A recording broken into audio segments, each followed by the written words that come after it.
你们可以称呼我愚者。 Yogi, tudo em cima! Bora lá pra mais 5 capítulos de Lord of Mysteries. Vamos do 300 stage até o 310. E você pode continuar ajudando aqui o canal, né? Você pode continuar ajudando o canal, se tornando membro do Clube do Tarô, fazendo parte aqui da nossa associação, dos nossos membros, continuando a trazer novos capítulos. Lembrando que esse sábado nós temos a nossa live a partir do meio-dia novamente. Nós vamos ler mais 10 capítulos de Lord of Mysteries. Então, nessa semana nós temos 5 capítulos hoje, talvez 5 capítulos amanhã, porque eu vou ter que resolver alguns BOs por aí, mas de fato, talvez eu traga 5 capítulos amanhã, 5 capítulos na quarta, o nosso resumão, né, o nosso resumão completo na quinta-feira, mais 5 capítulos na sexta e nossa live no sábado a partir do meio-dia. Se você puder participar e contribuir pra gente continuar ajudando aqui, pra continuar fortalecendo ainda mais o canal, seja muito bem-vindo. Então vamos lá, vamos aqui trazer mais capítulos de Lord of Mysteries.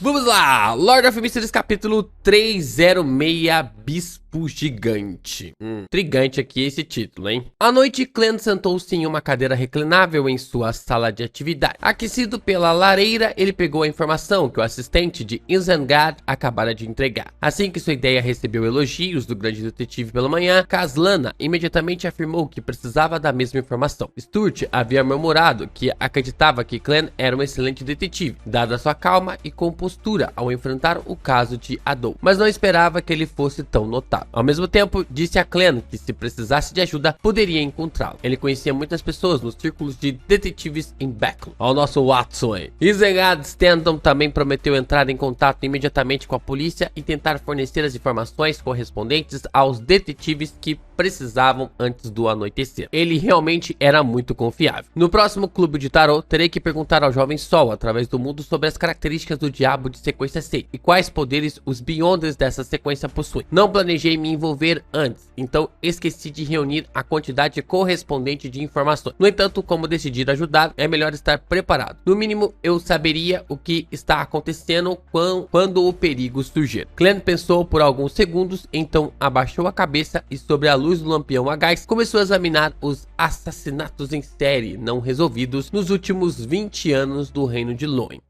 Havia menos do que ele esperava. Havia um total de 4 em Becklon, 5 nas outras cidades, um total de 9 no total. Sim, embora o mundo ainda não tenha o conceito de DNA e careça de muitas habilidades de detetive necessárias, com o ímpeto do imperador, já existe uma forma rudimentar de investigações de impressões digitais. Além disso, a mediunidade, adivinhação, busca por sonhos e outros métodos de Beyonder. A polícia geralmente não procurava equipes Beyonder das 3 principais igrejas para casos de assassinatos individuais, que não envolviam nobres, ricos ou oficiais. No entanto, um assassino em série tem repercussões muito negativas. Isso facilmente causa pânico, então eles definitivamente farão a escolha mais sábia. Dessa forma, ter apenas alguns assassinatos em série não resolvidos nos últimos 20 anos é razoável e lógico. Clann rapidamente entendeu o motivo. Ele reuniu seus pensamentos e começou a folhear os casos, um após o outro. Na ausência de informações suficiente para realizar uma adivinhação, ele inicialmente selecionou 2 assassinatos em série que poderiam estar relacionados ao ritual atual e pretendia usá-los como ponto de partida inicial. Um caso ocorreu há 4 anos. Havia 5 vítimas, todas prostitutas solteiras com uma criança. Elas haviam sido espancadas até ali o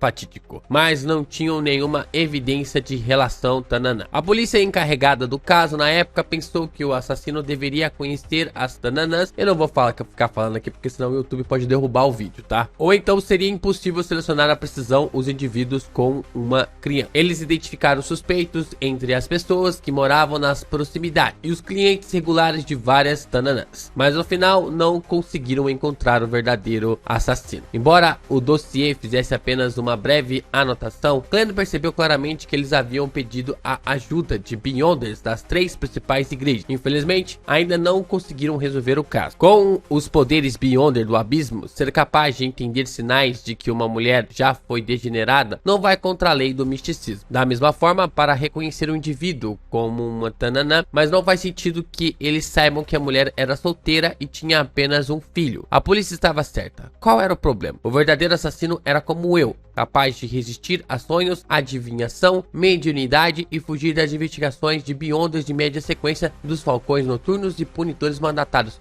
É alguém da igreja? Será que é alguém da igreja? Tipo um Dexter da vida? É possível. Embora não falte conhecimento à igreja sobre o assassino em série, o assassino pode ter tido alguns encontros fortuitos. Glenn percebeu alguns problemas do seu próprio ponto de vista. Estou analisando-os por fazer parte de sua espécie. Realmente não deixei de fazer jus ao nome de Moriarty. Ele fez um comentário autodepreciativo e decidiu que o primeiro alvo ainda seriam os 4 de Beckham. Sim, vou pedir ao Sr. Stanton que confirme o endereço atual e a condição dos suspeitos por meio da polícia. E pedirei a Stuart que peça ajuda a outras pessoas. Dessa forma, eu não apareceria diretamente para evitar encontrar qualquer Beyonder oficial. Depois que a situação for esclarecida, posso reunir os pertences dos suspeitos e movê-los acima da névoa cinza para fazer deduções metafísicas. Glenn rapidamente elaborou um plano. O segundo caso ocorreu 11 anos atrás. 4 casos de cadáveres desmembrados aconteceram sucessivamente. Originalmente, esses casos eram considerados casos isolados, até que a polícia começou a ter suspeitas sobre a forma como os corpos foram manuseados. Só então foi confirmado que tratava de um caso de assassinatos em série. As vítimas eram homens e mulheres que trabalharam até a tarde da noite antes de voltarem para casa. Elas não foram roubadas e não havia nenhuma conexão comum entre elas. Devido à demora, tempo que era muito valioso quando o crime foi cometido pela primeira vez, o caso não produziu nenhuma pista que apontasse para um suspeito. Parece ser tipo o mesmo caso, mas com anos separados. Este é um problema causado pelo manuseio incorreto do caso. Se ele tivesse recebido rapidamente a ajuda de um médium espiritual, o fantasma do falecido poderia até seguir o assassino. Claro, também é possível que o fantasma possa ser morto pelo assassino, assim como neste caso. Provavelmente sobraram apenas as cinzas dessas vítimas. Era difícil fazer qualquer investigação por meio delas. Glenn esfregou as têmporas e quando viu que já era noite, parou de pensar no caso e se levantou da sua poltrona para sair da rua Min. Ele tinha algo para fazer naquela noite. Ele queria ir para a área do sul da ponte, para a igreja da colheita na Rua Rosa, para encontrar o bispo Travski, em uma tentativa de obter a fórmula boticária. Ele já havia adivinhado para ver se era perigoso ou não. Olha, o Travski não merece a posição número 3. Nem a posição número 2, mas com certeza um top 5 aqui de nomes, né? Porque primeiro ainda é o Izengar. O Travski também é um nome legal e soa como russo, né? Ou ucraniano, né? O Travski. Mas é um top 5 de nomes aqui de Lord of the Mysteries. Para Glenn, ter um boticário como subordinado era extremamente útil. Ele poderia se machucar ou adoecer, poderia encontrar inimigos que poderiam prejudicá-lo. E um boticário que ele pudesse encontrar a qualquer momento seria alguém em quem poderia confiar. Depois de fazer um desvio para o Burgo Leste, Glenn se disfarçou e pegou o metrô a vapor para cruzar o rio e chegar ao distrito ao sul da ponte. Ao longo do caminho, a escuridão ao longo da linha do metrô e os correspondentes lampiões a gás formavam um cenário inesquecível. Enquanto estava no vagão público, Glenn chegou à Rua Rosa e encontrou a pequena igreja da colheita, que era facilmente reconhecível. A Catedral Dourada tinha uma torre mais impressionante e um emblema sagrado da vida gravado em sua parede externa. Era um bebê cercado pelos símbolos de trigo, flores e água. Destacou-se dos edifícios circundantes. É o mesmo símbolo lá que estava na casa dos Tudor, né? Da família Paul. Naquele momento, as luzes da catedral estavam fracas e não havia um único devoto lá dentro. Glenn se esgueirou pelo lado, enxugando cuidadosamente seu rosto pintado, em vez de confiar apenas em sua capacidade de criar ilusões. No corredor da catedral, as fileiras de bancos estavam organizadas ordenadamente. Bem no topo, na frente, havia um grande emblema sagrado da vida. Velas foram acesas em ambos os lados dele. Um homem alto, na casa dos 40 ou 50 anos, vestido um traje marrom de clérigo, estava sentado no banco da frente. Sentado ali, ele era como uma pequena montanha, emitindo uma sensação extremamente opressiva. O homem usava um chapéu de bispo e suas sobrancelhas eram claras e finas. Havia rugas óbvias no canto dos olhos, nas bochechas e nos cantos da boca. Ele tinha os olhos bem fechados, as mãos entrelaçadas, enquanto os pressionava contra o queixo, como se estivesse na mais piedosa das confissões. De repente, ele abriu os olhos, revelando uma pila azul claro. A igreja da mãe não vai rejeitar ninguém. Por que você não pegou a entrada principal? O homem de 40 a 50 anos não levantou a cabeça enquanto falava em voz baixa e gentil. Você é o bispo? O Travis? Glenn saiu da sombra. O homem alto com traje marrom de bispo respondeu gentilmente. Prefiro ser chamado de padre. Padre, o Travis. Tudo bem, vossa graça. Glenn riu deliberadamente. Seu nome e sua altura me dizem que você é de Fezak. Por que você acredita na Mãe Terra? O Travis... então Fezak então tem as características da Rússia? Interessante. O bispo, o Travski, levantou ligeiramente, ou pelo menos ali, não vou dizer da Rússia, né? Mas completo, talvez seja da ligação com a União Soviética. Pode ser, né? Não sei. A gente não viu muita coisa sobre sobre Fezak. O bispo, o Travski, levantou ligeiramente a cabeça e olhou para o emblema sagrado da vida à sua frente e disse emocionado. Nasci ao longo da costa de Maidisia Shar, Indal. Eu era um homem apaixonado por combate e matar. Indal. Ele realmente é do Império Fezak. Glenn assentiu indiscernivelmente. Maidisia Shar era a fronteira natural entre Lowen, Intz e Fezak. A costa leste pertencia a Lowen. A maior parte da costa leste pertencia a Intz. E ao norte ficavam as famosas cidades portuárias do Império Fezak, como Indal. Essa é a região que o amigo do Glenn vivia, né? O amigo lá que comprou o caderno da família antiga no volume 1. Além disso, Maidisia Shar se espalhou para o nordeste, penetrando no território do Império Fezak e conectando-se com o Mar do Norte. Havia muitas ilhas naquela parte do mar que eram habitats de ursos polares e leões marinhos. Então é quase como se fosse ali a União Soviética mesmo. Caçar ursos polares e leões marinhos era um festival tradicional para os cidadãos de Fezak. Assim que seus pensamentos começaram a vagar um pouco, o bispo, o Travis, continuou olhando para a frente e disse: eu cometi um crime grave e fugi para o Mar Sônia, onde me tornei um pirata implacável. Tive a sorte de conhecer um missionário da Mãe Terra antes de cair no verdadeiro inferno da alma. Depois daquele dia, compreendi o valor da vida, compreendi os encantos de todas as coisas e ganhei a alegria que brota puramente da própria vida. Jurei diante do emblema sagrado da Mãe Terra que espalharia sua fé em outros países para compensar meu passado sangrento. Que historinha, hein? Que historinha. Assim, aqui estou. Eu vim aqui. Em meio à sua voz calma e emocionada, o bispo Travis se levantou. Ele tinha mais de 2,20 metros de altura e sua constituição era robusta. Mano, o cara é um armário, velho. Suas vestes eram apertadas e ele parecia um gigante das lendas que reapareceram no continente norte. Um gigante de verdade tem de 3 a 5 metros de altura, com um único olho vertical. Os cidadãos do Império Fezak são geralmente altos. Não é de admirar que eles sempre tenham afirmado serem remanescentes de gigantes, acreditando que eles têm sangue de gigante. Glenn teve que levantar o pescoço para olhar o rosto do padre. O que está fazendo aqui? Bispo Travis que perguntou com a cabeça baixa. Ouvi dizer que você tem um pedido e que a recompensa é a fórmula do boticário. Glenn, que usava um disfarce, foi direto ao ponto. O bispo Travis que ficou em silêncio por alguns segundos antes de fazer, embora eu não tenha certeza de onde você aprendeu isso, é verdade. Então, que tarefa é essa? Glenn perguntou com um sorriso. O Travis que o avaliou seriamente por um tempo antes de dizer: acho que você não pode atender ao meu pedido. Talvez eu possa. Preciso saber os detalhes antes de fazer uma avaliação. Glenn franziu a testa. O Travis que ficou lá com um pilar gigante. Depois de alguns segundos ele disse: meu pedido é... Nesse ponto ele fechou os olhos e disse: mate-me. Eita. Ai, os caras que o Glenn encontra são tudo maluco, né? Ai, caraca, a próxima reação do Glenn vai ser muito boa, né? Bora lá, ainda bem que não acabou aqui a leitura, né? Vamos lá, mais um capítulo. Entendi porque que o título do último capítulo era Bispo Gigante, né? Faz sentido. Lord of Mysteries, capítulo 307, Paladino do Alvorecer. Matar você? Era a primeira vez que Glenn ouvia falar de tal pedido e por um momento não soube como responder a tal tarefa. Ele até começou a suspeitar se havia uma conspiração. O bispo, o Travis, que abriu os olhos e olhou para Glenn. Mate o velho eu. Padre, você não pode ter pausas tão longas quando está falando.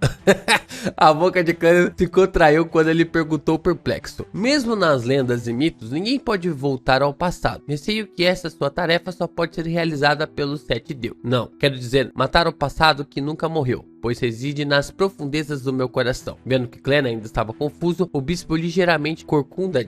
Esse aqui tá com o papo lá de Jesus com Nicodemos, né? O antigo eu, que adorava matar e lutar, não morreu completamente apenas por causa da minha contrição. Posso sentir claramente que ele ainda está vivendo dentro do meu corpo, sempre querendo recuperar o controle de tudo, e estou constantemente reprimindo-o, esperando que ele seja redimido através da missa, cultivo ascético e pregação, fazendo-o realmente acreditar nos ensinamentos da Mãe Terra e tornar-se um comigo novamente. Simplificando, as marcas do passado são muito profundas e entram em conflito feroz com sua vida atual, resultando em uma personalidade dividida. O pseudo-psicológico e o guerreiro do teclado, Clan Morit, fez um julgamento preliminar e disse em deliberação: é um problema psicológico. Acho que o que você mais precisa é de um psiquiatra. É interessante o padre tá falando sobre isso, né? Porque esse é um ensinamento que Jesus fala para Nicodemos.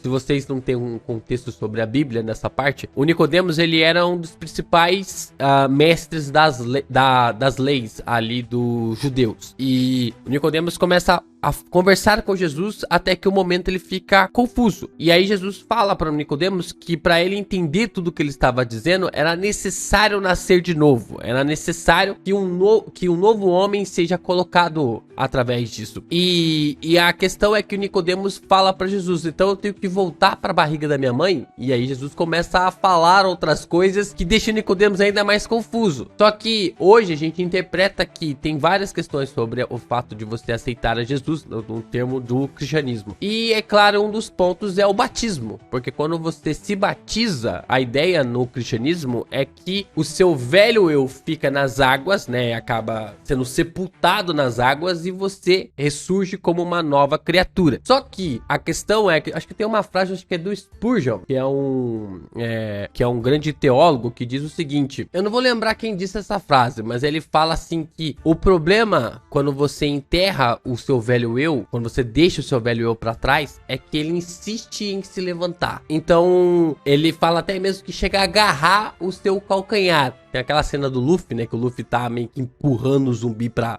baixo.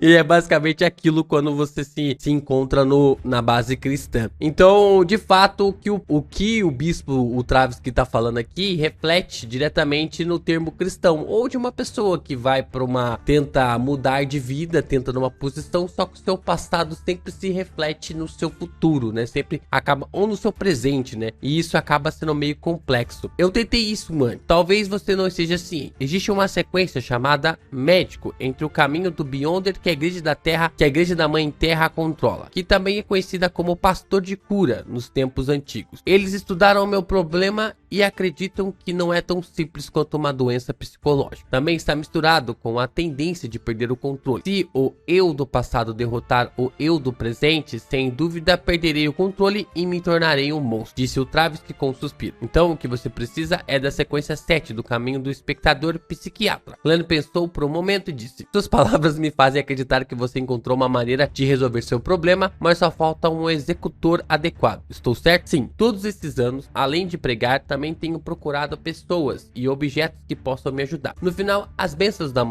com as bênçãos da Mãe Terra, obtive um item místico. Diz-se que é uma relíquia de um antigo dragão. Vendo que Clan não estava assustado, o Travsky respondeu com alguma esperança. Ele permite que o usuário entre na parte mais profunda da alma do alvo, ou, em outras palavras, no fundo da terra dos sonhos do alvo. Lá, uma cena correspondente será materializada. Dessa forma, você pode ver o passado de mim diretamente e, em combate, eliminá-lo. Nesse estado especial, uma vez que ele seja realmente morto, nunca mais aparecerá. Aí é complicado, hein? O Clan vai ter que matar o padre dentro da mente dele, como esperado do mundo misterioso. Na verdade, existe um método para tratar alguém com personalidades divididas. Clan suspirou emocionado e perguntou cautelosamente: que restrições existem ou que danos isso causará ao portador? Porque você acha que sou incapaz de completar essa tarefa? O bispo, o Travsky, olhou para Clara e disse: depois de usar esse item místico, embora o proprietário permaneça consciente, há muitas camadas na alma ou na terra do sonho. O eu do passado poderá fazer seu pleno uso desse ponto para enganá-lo, ou ao contrário, pode até matá-lo. E depois de um determinado período de tempo, 5 minutos, esse item místico fará você perder completamente a consciência e sua mente nunca será capaz de retornar ao seu corpo e se tornar seu sacrifício. si. Dessa forma, você se tornará um vegetal. Além disso, como resultado da materialização da cena, se você for morto na parte mais profunda do seu coração, ou em outras palavras, no nível mais baixo da Terra dos Sonhos, efeitos colaterais semelhantes ocorrerão. É equivalente à verdadeira morte. Acredite em mim, o eu do passado é muito mais forte do que você pensa. Então é assim. No entanto, essa questão não é um problema para mim. Sou alguém que pode ficar acordado e racional durante a canalização espiritual e o sonho. Mesmo que esse item místico queira me fazer perder completamente, não há necessidade de se preocupar muito. Enquanto houver espaço para a luta, posso dar 4 passos no sentido anti-horário e recitar o nome honroso, e me dirigir diretamente acima da névoa cinza. O problema é, quão forte é o antigo bispo Ultravis, e quais são minhas chances de derrotá-lo? Que restrições ou tabus existem na luta em um mundo espiritual materializado? Glenn pensou um pouco e disse, quão forte você era, Padre Ultravis? Eu não acho que definitivamente perderia. Os olhos do bispo ficavam à deriva por um momento. Fui um guerreiro. Já alcancei a sequência 6 do meu caminho Beyonder, tornando-me um paladino do alvorecer. Então ele não é um Beyonder do caminho do plantador. Ele mesmo disse que cometeu um crime e se tornou um pirata antes de ser convertido pela igreja da Mãe Terra. Sequência 6. Sim, não é como se eu não pudesse vencer. Um mágico é um tipo de Beyonder que é muito mais forte se fizer os preparativos com antecedência. Além disso, devido à minha singularidade, a parte mais profunda do meu coração, ou um nível mais baixo da minha Terra dos Sonhos, pode ser considerado como minha terra natal. Glenn ponderou por alguns segundos e disse, será que esse item místico o enfraquecerá? Sim, mas ainda é a principal região de atuação dele. Então, o enfraquecimento não seria muito grande. No máximo, seria como se ele já tivesse travado uma batalha intensa. O Travis que relembrou as tentativas anteriores. Isso apenas aumenta a minha chance. Glenn continuou. Existe algo que eu precise prestar atenção naquele ambiente especial? Assim como o combate real, ataques eficazes são sempre eficazes. Ilusões permanecerão ilusões. Mas uma coisa deve ser observada. Ele pode levá-lo a alguns outros níveis da Terra dos Sonhos a qualquer momento, criando uma situação em que é difícil determinar se é realidade ou uma ilusão. O bispo Ultravis enfatizou, então você tem que estar pelo menos na sequência 6 ou alguma outra sequência 7 especial para poder completar essa missão. E o risco não é nada trivial, que se eu não jurasse por um artefato sagrado da Mãe Terra que não pediria ajuda à igreja antes que minha tarefa missionária fosse concluída, as coisas não teriam sido tão difíceis. Então é assim, não tenho medo de um sonho. O canto da boca de Glenn se curvou. Uma pergunta, há algum ponto a se observar ao lutar contra um paladino do alvorecer? O bispo Ultravis franziu o rosto enrugado e disse com um suspiro, isso é algo que requer sigilo absoluto para os Beyond. No entanto, contanto que você participe de batalhas suficientes, outros frequentemente serão capazes de concluir certas características. Além disso, quanto mais detalhes você souber, maiores são as chances de sucesso, certo? Sim, Glenn respondeu francamente com um aceno de cabeça. Em um tom reminiscente, o bispo Ultravis disse, o paladino do alvorecer possui um poder semelhante ao de um gigante, permitindo que a área dentro de um raio de 40 a 50 metros seja iluminada pela luz do amanhecer. Essa luz pode não apenas dissipar ilusões, mas também tem a habilidade especial de exorcizar fantasmas e aspectos, e pode até enfraquecer espíritos malignos. Peraí, mas o paladino do alvorecer é uma sequência do caminho do gigante? Deixa eu abrir aqui a nossa colinha. Ficamos aí nessa questão, né? Caminho do espreitador, caminho do advogado, caçador, suplicante segredo, caminho do guerreiro, paladino do alvorecer. Ah, é isso mesmo. Sequência 6, paladino do alvorecer, caminho do guerreiro, caminho do gigante. Já tinha aqui, acho que foi falado pelo Derek na reunião, né? Exatamente. Eles podem conjurar uma armadura do alvorecer em torno de seus corpos, o que seria equivalente a uma armadura de corpo inteiro especialmente forjada que não pesa nada ou inibe seus movimentos de forma alguma. Se destruída, a recuperação exigiria um certo tempo. Ele também pode conjurar armas diferentes. A arma mais forte seria um florete de 2 mãos. Muitas vezes é chamada de espada do alvorecer. É afiada, sólida e cada golpe tem um efeito de purificação. Além disso, paladinos do alvorecer têm um tipo de poder Beyonder para criar um furacão de luz. Ele pode destruir diretamente o corpo de uma pessoa, eliminar fantasmas e danificar espíritos malignos. Não há muitos poderes de Beyonder, mas eles são meus inimigos naturais. Possuem alto poder ofensivo e defensivo e não temem ilusões. A única boa notícia é que, além de enfrentar fantasmas e espectros, a misticidade misticidade de um paladino do alvorecer é muito baixa. Clan ouviu enquanto simulava uma situação de combate em sua mente, procurando a maneira mais confiável de lidar com o paladino do alvorecer. A misticidade a que ele se referia implicava estranheza, imprevisibilidade, insondabilidade e incompreensível. O bispo Ultravsky olhou para ele em silêncio, não o pressionou nem o afastou. Depois de formular gradualmente um plano, Clan levantou a cabeça, olhou e disse: talvez eu possa tentar, mas precisarei sair por alguns minutos para confirmar que você não está mentindo. O bispo Ultravsky respondeu com uma voz ligeiramente atordoada: sem problema. No entanto, devo lembrá-lo mais uma vez. Embora eu não saiba de onde vem sua confiança, não menospreze o meu passado. Ele é extremamente habilidoso em combate. Eu não brincaria com a minha vida. Clan apertou a mão contra o peito, curvou-se e saiu da igreja da colheita. Ele encontrou um local isolado e rapidamente foi acima da névoa cinza para fazer a adivinhação. Bom, mais uma vez aqui o Fish colocando uma... Eu achei isso muito legal. Mais uma vez o Fish colocando um ponto singular na vida. Ele como quando ele fala como um grande guerreiro do teclado, provavelmente ele também é um grande guerreiro do teclado. Ele deve conhecer o cristianismo, e uma base muito grande do cristianismo é lutar contra o seu eu do passado. É uma questão de lutar contra o seu eu do passado. Só que deixando um pouquinho de lado essa questão, né, do fato do cristianismo, ele materializou isso numa batalha.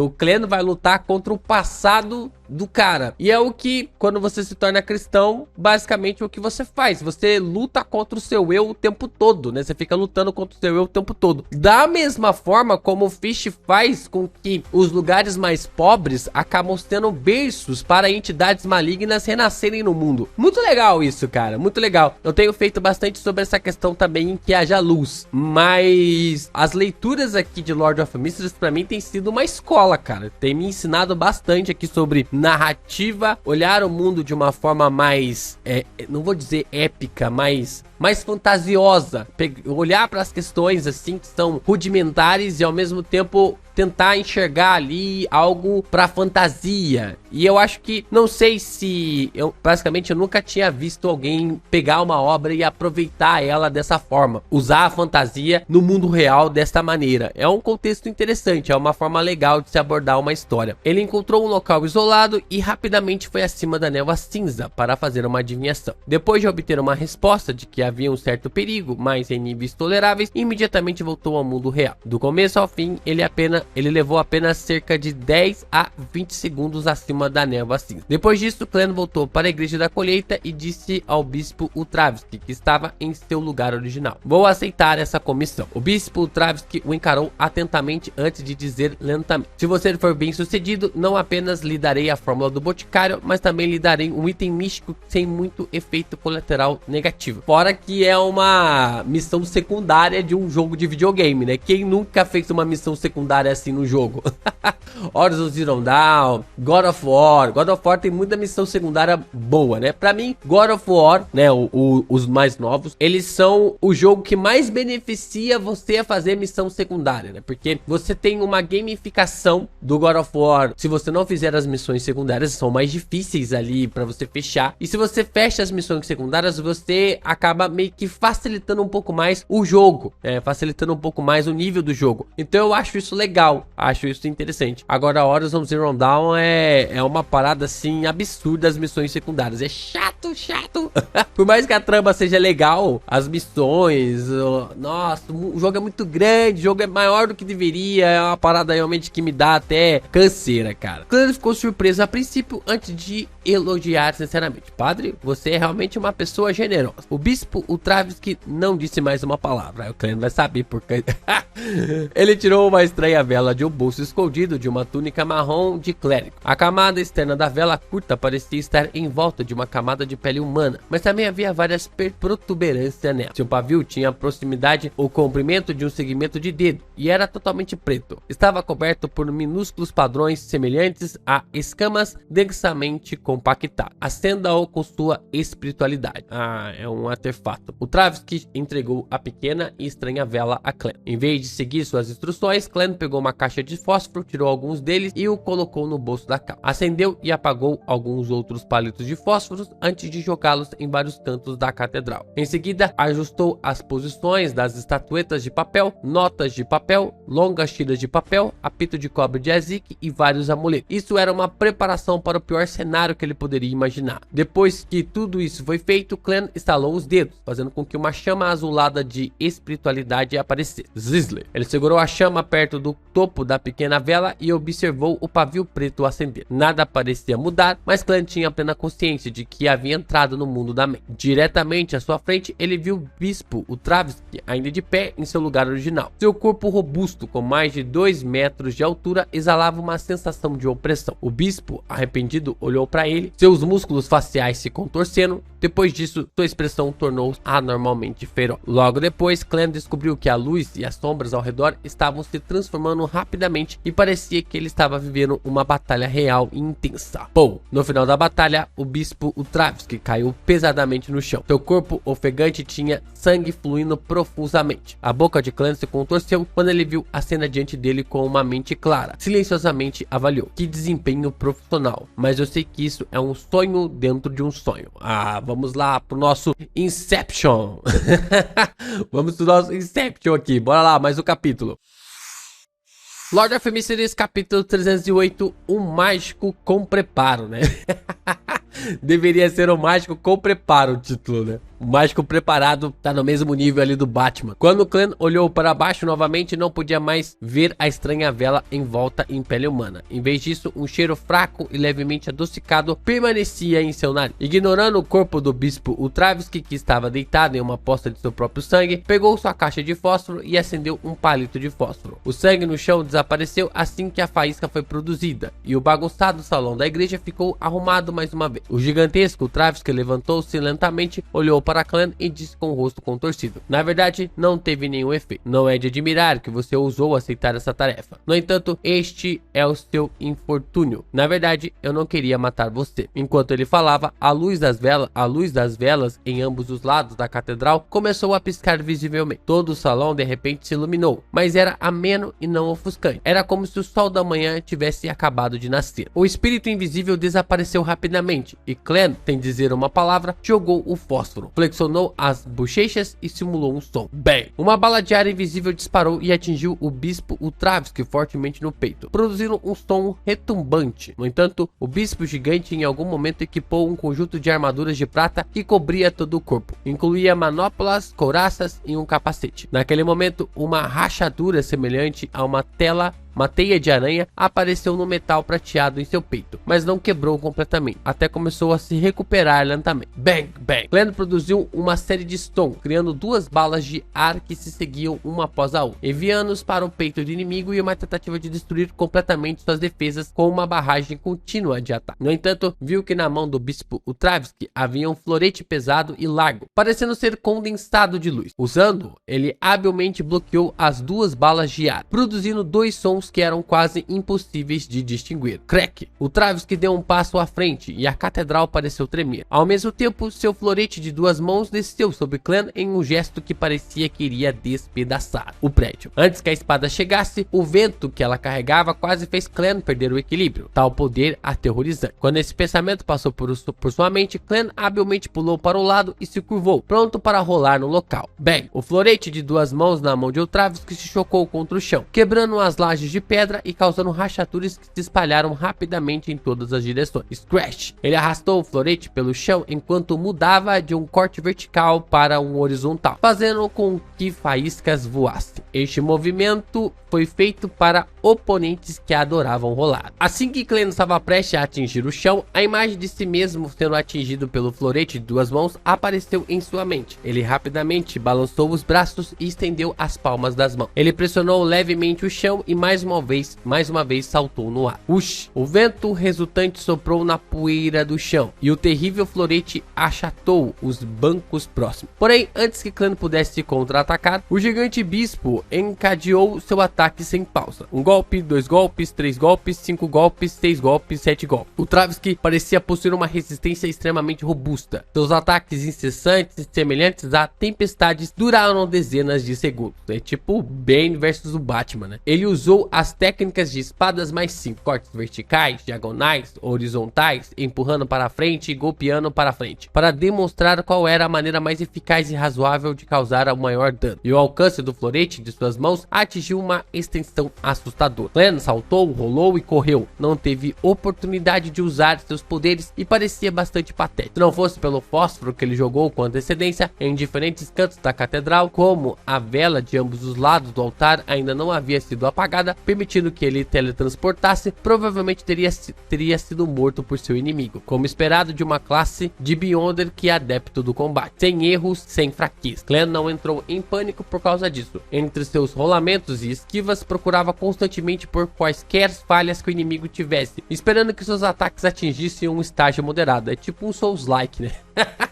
Você precisa estar ali da espadinha, enquanto o ataque do inimigo, se acertar um ataque em você ou 2 ataques, você já morre, né? Finalmente descobriu um problema com as técnicas de espada de Ultravis, que é quando você descobre ali o padrão do ataque, né? Do seu chefão, né? Do boss ali do local. O florete de suas 2 mãos era muito longo e muito grande, e tinha uma falha óbvia em combate muito próximo. Com esse pensamento em sua mente, Clan aproveitou o corte vertical do florete para rolar para a esquerda. Muito bom, cara. Aperta a bolinha.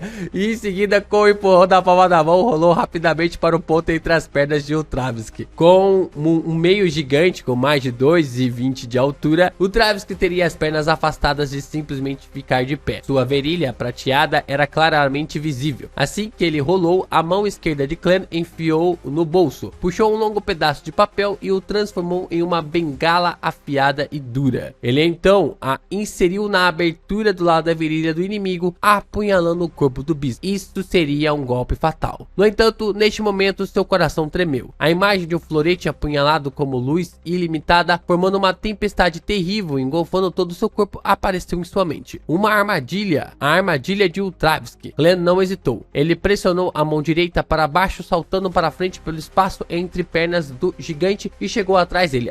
O palhaço, né? O palhaço tem essas previsões meio malucas. No momento em que terminou esse conjunto de movimentos, o Ultravisky estava segurando o punho de sua espada com as 2 mãos, dobrando a cintura e levantando a espada para enfiar direto no na laje de pedra à sua frente, né? Quem nunca, né? Achou que havia encontrado ali um ponto fraco no boss, aí você vai dar o ataque, o boss vai lá e caceta. Caceta você achando que era tipo uma parada fraca, né?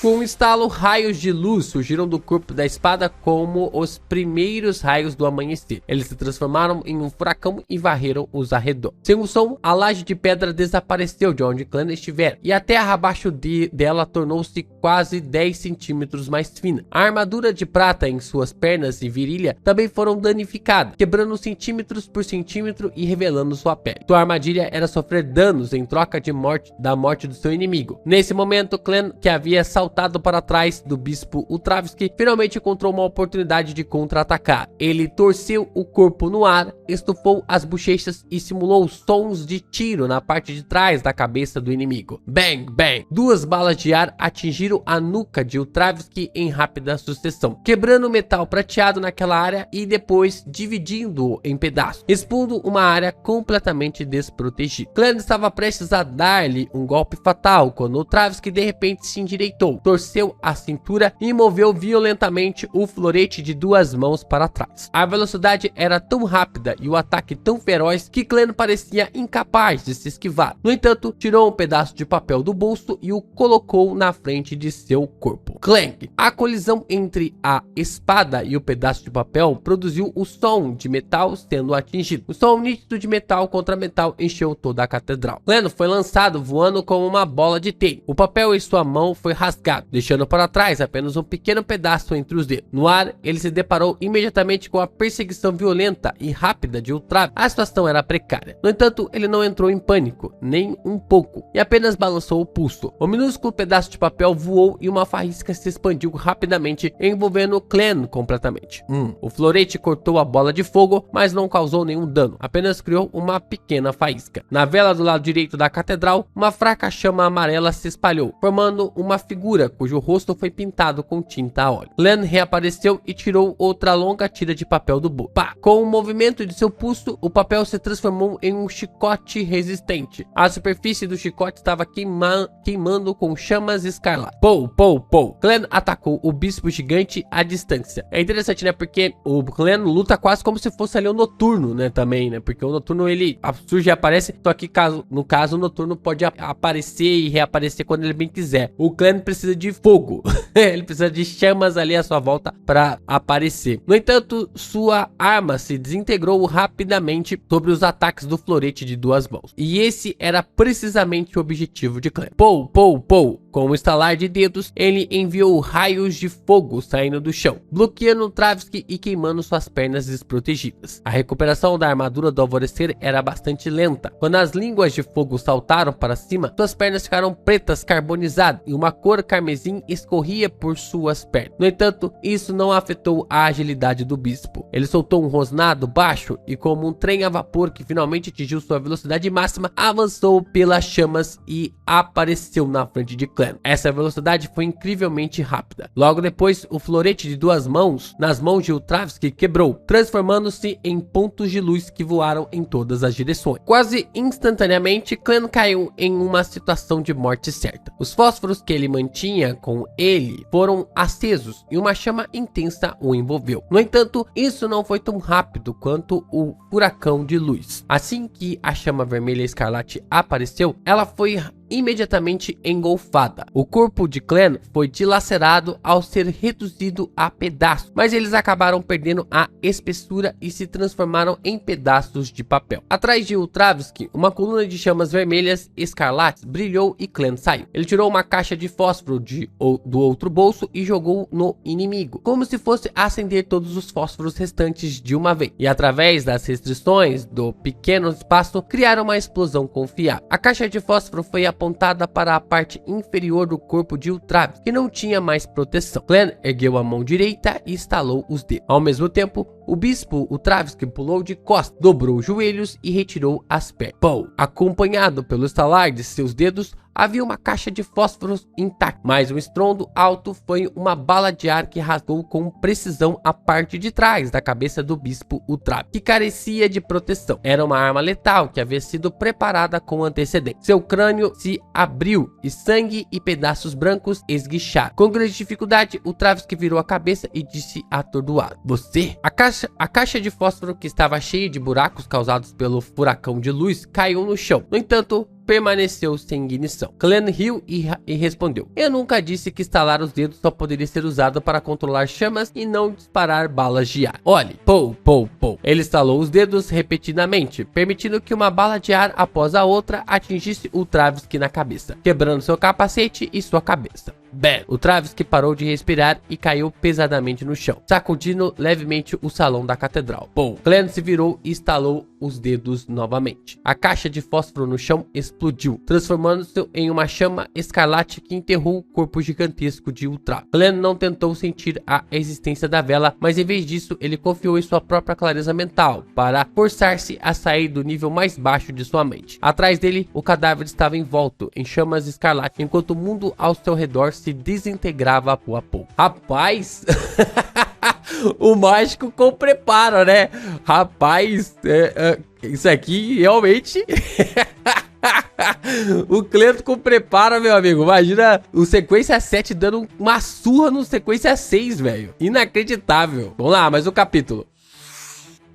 Lord of Mysteries capítulo 309, escolhendo um entre dois. A sensação ilusória passou e Clem viu a estranha vela em sua mão novamente, junto com seu pavio preto e sua chama branca pálida. O dano do paladino do alvorecer, o chão despedaçado, os bancos quebrados e as velas cortadas foram restaurados ao estado anterior da batalha. Era difícil dizer onde eles haviam sido danificados. Em algum momento, o bispo Travsky, que estava em pé à sua frente, sentou-se no banco da frente, com as costas curvadas para a frente e a cabeça enterrada nas mãos. Suas mãos estavam pressionadas contra as têmporas. Drip, drip. O suor escorria por seu rosto e se espalhava por seus pés. O chão já estava completamente molhado. Quando sentiu que a estranha vela havia sido apagada por Clem, estremeceu estremeceu e ergueu a cabeça para encontrar os olhos de Clem. Seus olhos, ligeiramente turvos, estavam cheios de lágrimas, e seu rosto enrugado estava manchado de lágrimas. No entanto, seus olhos estavam cheios de emoção, alegria e clareza. Se foi dito que esse bispo gigante antes parecia alto e sério, então tudo o que restava dele agora era o peso de seu corpo, mas sem o peso de seu espírito. Nesse momento, Clem sentiu como se estivesse olhando para um bebê recém-nascido. Essas lágrimas eram a prova de uma nova vida. Os cantos da boca de Ultravsky se curvaram levemente enquanto ele sorria gentilmente. Você é muito melhor do que eu esperava. Não, isso é porque ganhei entendimento suficiente com antecedência e fiz os preparativos apropriados. Quanto ao você no passado, você não apenas não tinha certeza das forças de seu oponente, mas também estava muito enfraquecido. Se eu fosse lutar contra você no mundo real, estaria pensando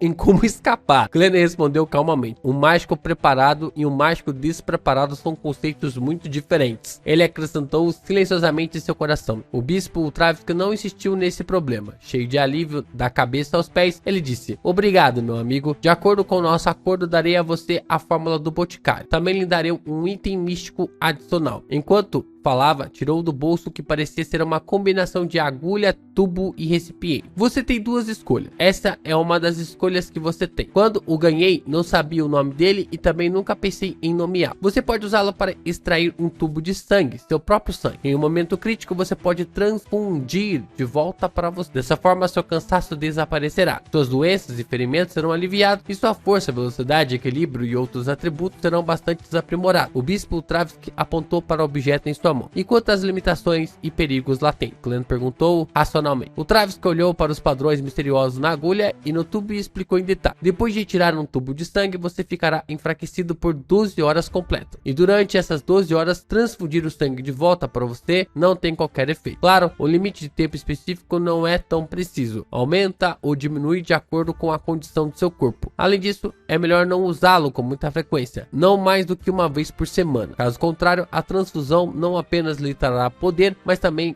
o fará perder temporariamente sua racionalidade. E o curto período que você terá seu sangue coletado e se tornará uma sua característica. Além desses, também tem um problema. Se você carregá-lo por mais de meia hora, ficará um pouco neurótico. Felizmente, o bispo Ultravsky não tirou seu sangue anteriormente. Caso contrário, se o passado dele pudesse transfundir seu sangue, minhas chances de ganhar seriam muito baixas. Esse foi o primeiro pensamento que passou pela mente de Clem. Ele franziu a testa e estava bastante preocupado com os efeitos negativos do item. Independentemente de ser uma perda temporária de racionalidade, um período de 12 horas de fraqueza ou uma mudança em seu estado mental, todos esses eram perigos ocultos que não pareciam muito problemáticos. Mas depois de ver descontrolados e ouvir os delírios de um deus maligno, Clem acreditou que o estado mental de um Beyonder era muito importante. Se o estado mental de alguém permanecesse doente por um longo período de tempo, ou se houvesse anomalias frequentes, isso facilmente causaria o fenômeno da perda de controle. Isso também valia para um Beyonder que tivesse entendido o método de atuação. Qual é a segunda opção? Clem disse após 2 segundos de silêncio. O bispo Ultravsky tirou uma simples chave de latão de outro bolso e sorriu. Isso é chamado de chave mestra. Ela pode ajudá-lo a abrir qualquer fechadura que não tenha poderes místicos, bem como um pequeno número de fechaduras que são aprimoradas com efeitos Beyond. Em um lugar sem fechaduras ou portas, pode abrir uma passagem que não pertence à realidade.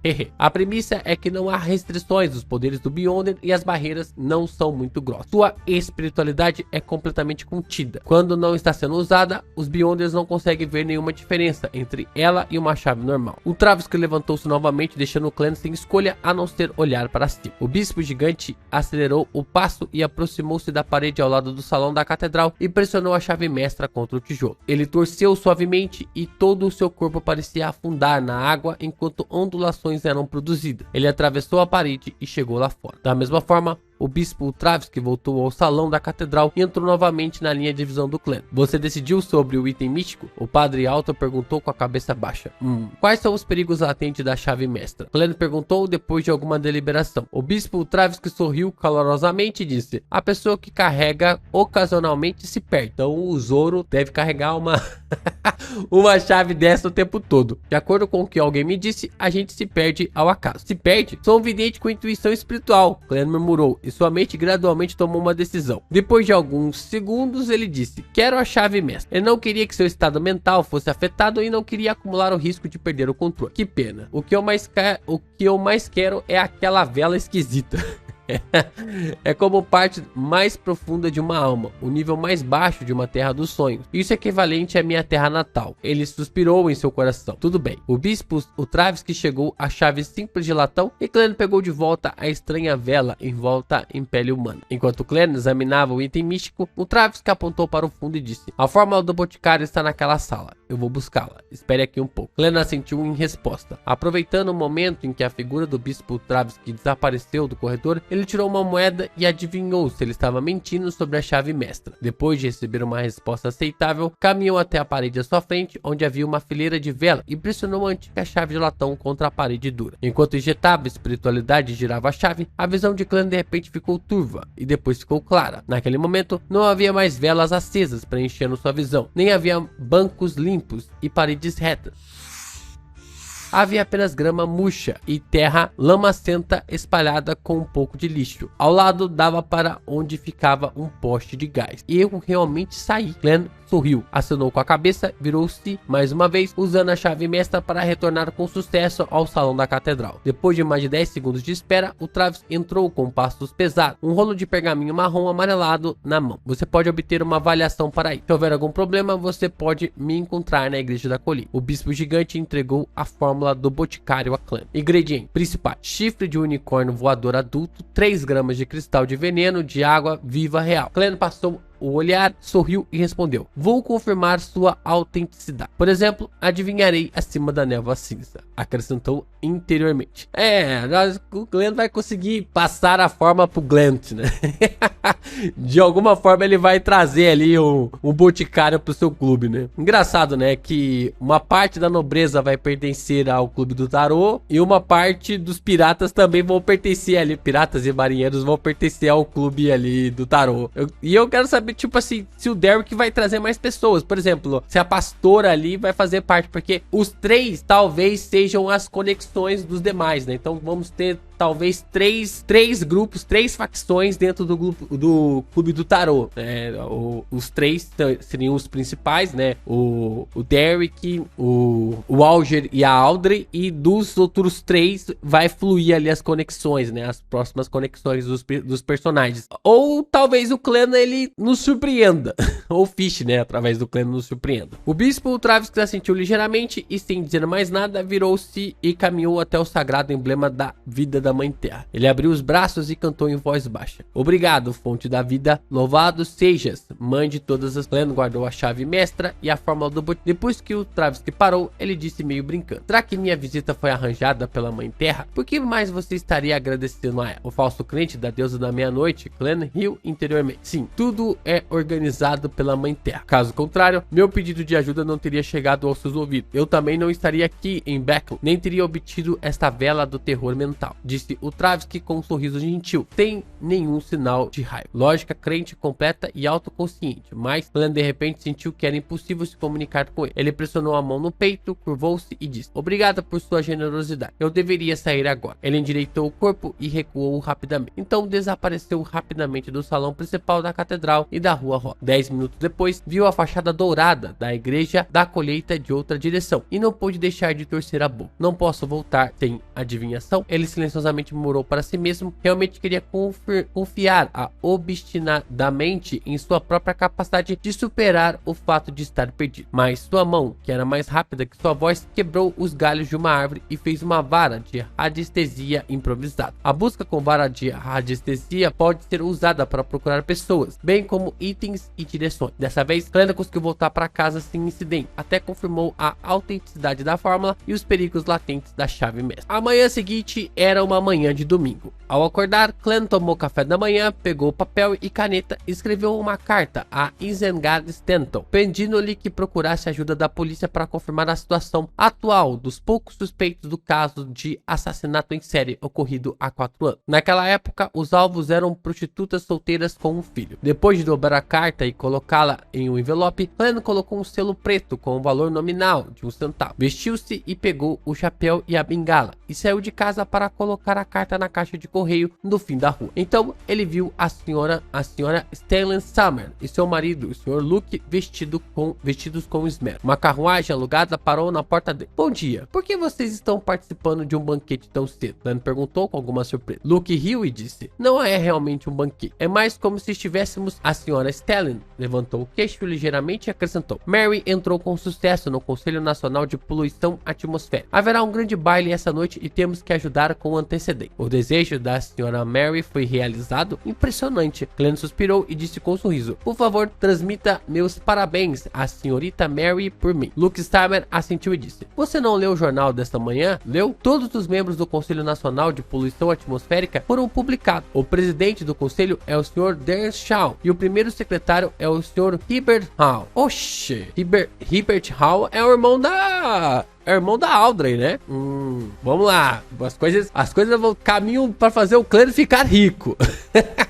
O cara fazendo uma bicicleta e logo... Nossa, cara. Ai, muito bom, cara. O primeiro secretário é o irmão da Audrey. Ai, caraca. As coisas caem no colo do Clã de vez em quando, né, velho? E ela vai falar da bicicleta. Nossa, com toda certeza, cara. Nossa, cara. O bicho é muito desgraçado mesmo, né, cara? Bora lá, próximo capítulo. Mas eu fiquei feliz aqui à toa. Eu lembrei que o Clã não sabe que a Audrey é uma Hall.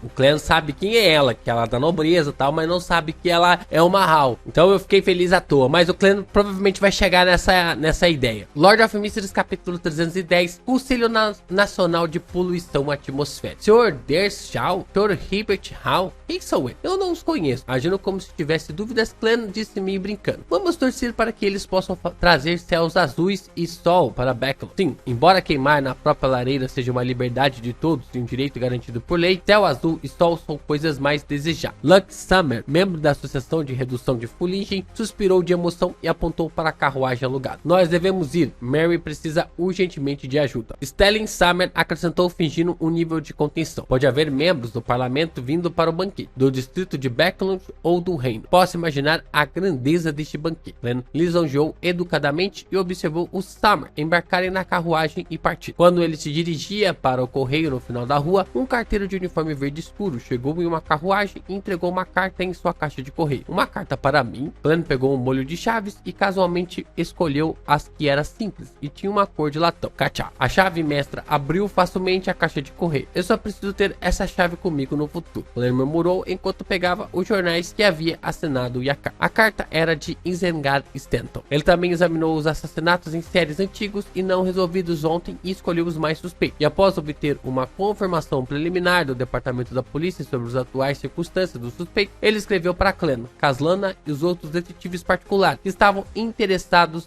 neste ângulo para compartilhar suas descobertas. Incluía os dois casos em que Clã se concentrara. Grandes mentes de detetives pensam da mesma forma. A carta que escrevi agora não foi em vão. Clã brincou antes de voltar para a sala. De acordo com Isengard, os casos de assassinato aleatório de pessoas que voltaram tarde resultaram em um grande número de suspeitos, mas o número nunca foi reduzido. Depois de tantos anos, era muito difícil, quase sem esperança, tentar encontrar uma nova pista. Um dos 4 suspeitos, no outro caso, era um adolescente, cuja mãe também foi vítima. Uma Tananã e mãe solteira que teve como filho único. Ele havia sido Tananã, por sua mãe, havia sido o primeiro suspeito da polícia, mas menos de meio ano depois daquele caso, ele havia sido gravemente ferido em um tiroteio de gangue no Burgo Leste e morreu em uma sala cirúrgica em um hospital de caridade. Seu corpo foi cremado com testemunhas antes de ser enterrado no cemitério. Como tal, era impossível para ele estar conectado ao atual assassino em série. Se ele não tivesse sido cremado, eu definitivamente teria desenterrado o túmulo para verificar isso. Glenn, que uma vez voltou dos mortos, considerou seriamente a possibilidade da outra parte voltar dos mortos. E ele até há um tempo atrás viu alguém sair do próprio túmulo, né? Dos 3 suspeitos restantes, um havia se mudado várias vezes nos últimos anos. A polícia havia perdido a noção de sua situação e precisava de mais tempo para encontrar. Um havia falido e se mudou do Burgo Norte para o Burgo Leste, enquanto o outro ainda administrava uma mercearia na mesma rua. Clã pegou uma nova folha de papel, descreveu a situação e pediu ao destinário que observasse os 2 suspeitos com endereços específicos em segredo. Ele enfatizou: os assassinos de assassinatos em série são todos cruéis, brutais e muito agressivos. Por favor, tenham cuidado para para não se aproximar muito dele. Haja como se você fosse apenas um vizinho comum observando. As informações de que preciso refere-se ao seu estado mental recente. Se estão irritados, se gostam de fechar em seus quartos, raramente se comunicam com outras pessoas e se já bateram em outras pessoas. Essa também foi a informação que ele obteve do Sol. Após cada morte, o diabo comia os órgãos da vítima de acordo com o ritual e ficava em um estado maníaco, sanguinário, até que uma nova vítima aparecesse. Depois de enfatizar a necessidade de tomar nota de segurança do investigador, Glenn dobrou a carta, colocou-a em um novo envelope e a fixou no selo preto na superfície. Em seguida, escreveu o nome do destinatário, Detetive. Olha, eu não sei se isso pode conectar ao nosso camarada que tá desaparecido há algum tempo, que é o rapazinho lá, disse o nome dele, o que tava ajudando o detetive lá no começo. Não sei se pode ser ele ali. Seria até mesmo algo surpreendente se ele fosse o nosso Jack Stripador aqui, né? No Burgo Imperatriz, a opulenta vila do Conde Hal. Suzy estava deitada no canto do escritório, olhando em volta, como se estivesse entediada. Com a barriga inchada, o Conde Hal deu uma baforada no cachimbo e disse ao filho mais velho: sabe por que insisti que você fizesse parte do Conselho Nacional de Poluição Atmosférica? Claro que isso tem a ver com o pai. Herbert Hall respondeu pensativamente: você deseja influenciar a formulação das leis e políticas relevantes? Não. Embora eu seja o segundo maior acionista do consórcio constante de carvão e aço, realmente não me importo com esse problema. Tenho insistido para que façam os ajustes necessários. Não tenho dúvidas de que consertar a poluição atmosférica é uma tendência futura. Herbert, nossa família tem assentos na Câmara dos Lords, e você também se tornará membro do parlamento da Câmara dos Lords com o tempo. Então, por que alguns nobres têm mais influência do que outros, quando todos os membros do parlamento da Câmara dos Lords? Não obstante, o orador e outras pessoas com status especiais. Herbert pensou por um momento antes de dizer: o título de nobreza, riquezas, status comercial, bem como a relação entre o governo e o exército, isso é apenas uma parte. Caramba, o Conde Hal realmente é um cara absurdo, velho. Já tem um tempinho que eu sou fã desse cara aqui, velho. Além da própria capacidade de lidar com os assuntos, as pessoas sempre confiarão naqueles com experiência rica e nos que participaram de muitos assuntos semelhantes. No futuro, se você deseja ter alguma conquista na política, além de herdar uma cadeira, também precisará se esforçar ao máximo para participar de vários assuntos e exibir as capacidades correspondentes. Gradualmente, a sua atividade vai chamar a atenção dos vários deputados do parlamento. Eles vão lentamente achar que você é confiável e essa será a fonte de sua influência. Olhe para a situação atual dos nobres da República em Iber. Você deve entender que com o passar do tempo e o desenvolvimento da sociedade, os privilégios óbvios serão enfraquecidos e os títulos de alguém se tornará cada vez menos importante. É apenas um título de honra e a posição e influência do mundo dos negócios é o que você deve prestar atenção, explicou o Conde Hal em detalhe. E se você encontrar algo em que não é bom, Herbert murmurou para si mesmo, então finja que você pode lidar com isso. Não se preocupe em desperdiçar dinheiro, formar equipes tonais, ouvir suas opiniões e tomar decisões. Todo mundo tem muitas áreas nas quais não é bom e apenas o dinheiro é multitarefas. O Conde Hal deu conselho. Herbert respondeu com iluminação: entendo, pai. Nesse momento, Suzy, que estava ao lado, bocejou de tédio, né? Ela estava ouvindo toda a conversa e provavelmente iria passar ali para Audrey. Mas é interessante essa fala, né, do Conde Hal, né? Tipo, de fato, se a pessoa que ela é alguém que ela é extremamente rica, ela não consegue entender a sua importância além do cargo que ela exerce, além da situação que ela exerce, ela provavelmente a sua riqueza vai morrer na sua própria geração. Então, o Conde Hal tá tentando ensinar ao filho dele que o que era mais importante ali não é o cargo, não é porque, ele é um título de nobre, por exemplo, né? Tem um título da nobreza. Só que, se daqui 30 anos, 40 anos, o reino de Lowen virar a República de Lowen, ele não é mais um nobre. Ele vai virar, sei lá, só alguém da burguesia, né? Se ele der sorte, ele vai se tornar alguém da burguesia. Não tem mais nenhum título, né? Acaba não sendo mais visconde, nem mais ali, nenhum título ali. Então, de fato, o que ele tá ensinando ao seu filho é que, independente de qual estrutura o reino permaneça, que ele permaneça através ali daquela estrutura. Então, ele tá ensinando ele de que, olha, fique influente independente da situação. No caso, a gente observa, por exemplo, famílias que estão no comando do Brasil há mais de 300 anos, né? E falando só do Nordeste, a gente tem pelo menos umas 3, 4 famílias. Tem até alguém aí, eu não vou falar, né? Porque é até perigoso.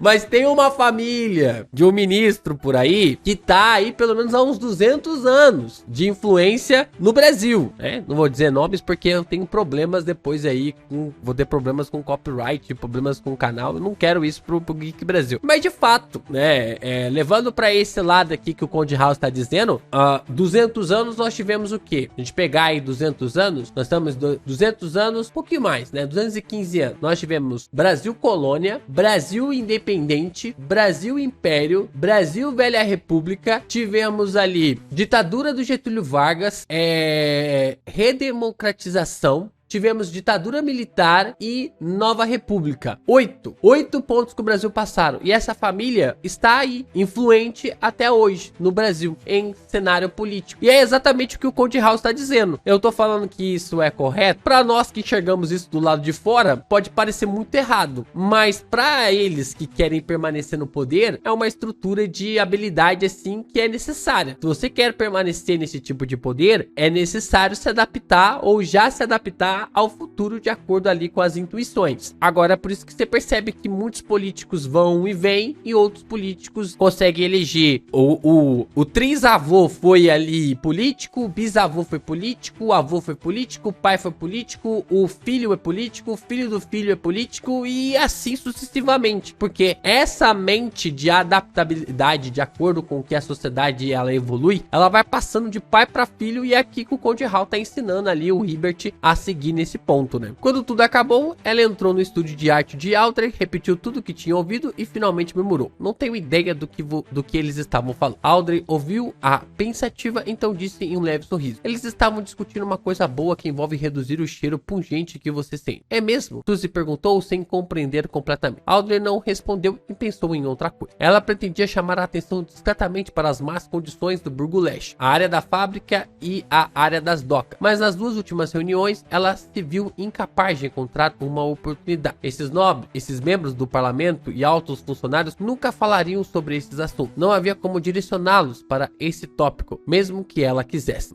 Ela tá vendo ali a dificuldade para conseguir mudar esse tipo de pensamento, né? Talvez essa seja a posição da Audrey, né? Talvez essa seja a posição da Audrey ali com essas mudanças, né? Então, talvez ela venha a, quem sabe, tentar erguer é uma coisa interessante, porque nós vamos observar a Shio tendo essa ligação e a Force Walls trabalhando de uma forma. Agora, se a Shio for ali alguém em que a Audrey vai bancar para tentar melhorar os bastidores, tipo assim, ela para ser alguém do parlamento dos comuns, é uma possibilidade, porque pela nobreza ela não vai conseguir chegar, ela mesma falou, né? Mesmo que ela quisesse, eles nunca vão citar esse tópico, nunca vão falar sobre isso. Então, se ela começar a bancar a Shio para começar a criar movimentos, criar repreensões, falar sobre isso e chegar e fazer com que a Shio chegue ali ao parlamento dos comuns, é uma forma dela ser ouvida, né? É uma possibilidade também. Na tarde de segunda-feira, Clem voltou ao clube Killag para a rua Minsk, número 15. Como Sturt ainda não havia fornecido nenhum resultado de sua investigação preliminar e como já estava temporariamente incapaz de encontrar um candidato adequado para se tornar um boticário, Clem não tinha nada para fazer ontem e hoje. Portanto, simplesmente foi ao clube Killag para praticar tiro,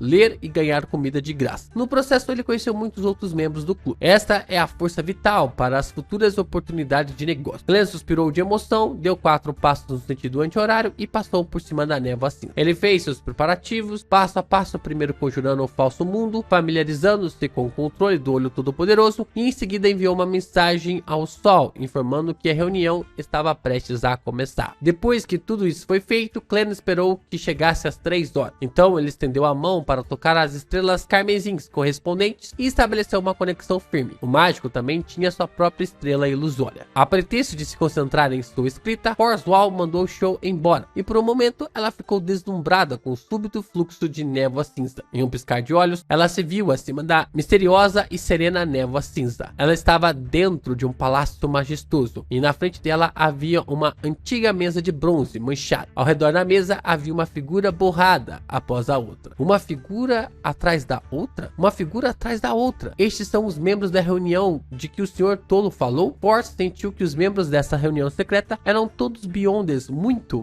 poderosos. Menos eu, pensou ela, sem confiança e cheia de medo. No entanto, olhando de outra perspectiva, já que posso me juntar a essa reunião como uma sequência 9, os outros membros podem não ser necessariamente muito fortes. O requisito para essa reunião, obviamente, não é sobre força, mas por algum outro motivo. O membro deve conseguir estabelecer uma conexão com o Sr. Tolo. Force rapidamente rejeitou seu primeiro julgamento e relaxou um pouco. Ao mesmo tempo, Audrey também descobriu que havia uma nova pessoa na reunião de hoje. É uma mulher. É Sho ou Force? Ela passou no exame ou é outra pessoa? Audrey quase se esqueceu de cumprimentar o Sr. Tolo em sua tentativa de dar uma olhada nas características da nova membro. Não importa o quão embaçada fosse a figura, ela ainda podia ver a cor do cabelo, a silhueta, o sotaque e os tiques verbais. Eu também devo tomar nota. Logo no início, o Sr. Enforcado conseguiu me identificar como uma nobre pela minha pronúncia especial de certas palavras e pelo meu hábito de usar certas palavras especiais. Audrey levantou-se, levantou a saia e disse a Clean no final da longa mesa de bronze: "Boa tarde, Sr. Tolo." Após a saudação, ela não escondeu a curiosidade. Ela olhou para a nova membro que estava sentada na mesa, sentada na mesma fila que ela e perguntou com um sorriso: "Essa é?" É isso, né? Terminamos por aqui de uma forma muito épica, né? Lord of Mysteries sempre terminando nas melhores formas. Não terminamos naquele momento, né, que começaria a batalha, mas de fato nós temos aqui o clã com preparo parecendo o Batman, né? Muito bom. Lord of Mysteries é sempre muito bom de se acompanhar, ler aqui com vocês. Vocês sempre fornecendo ajuda aqui, contribuindo cada vez mais com as visualizações, né? Com o engajamento dos vídeos. Eu tenho observado que nós temos aumentado as visualizações de Lord of Mysteries, tem chegado aqui em 700 a 900 views. Eu acho que quando o compilato, né, da saga do Kilangos aparecer, eu acho que vai aumentar ainda mais as visualizações, mas de fato os vídeos estão começando a crescer cada vez mais através da ajuda de cada um, do compartilhamento e das leituras aqui do canal. E claro, né, você também pode fazer parte do Clube do Tarô, ajudar de forma mais intencional ainda do que essas ajudas através aqui da inscrição, de se tornar membro, e ao mesmo tempo se inscrever, de você deixar o seu like e compartilhar. Tudo isso fortalece ainda mais o canal do Geek Brasil. Amanhã, se der tempo, a gente traz também mais 5 capítulos. Tem mais algumas coisas para resolver aí, de adulto. A vida adulta exige essas coisas, mas amanhã, se tudo der certo, eu devo trazer mais conteúdos para vocês de Lord of Mysteries, o nosso Senhor dos Mistérios.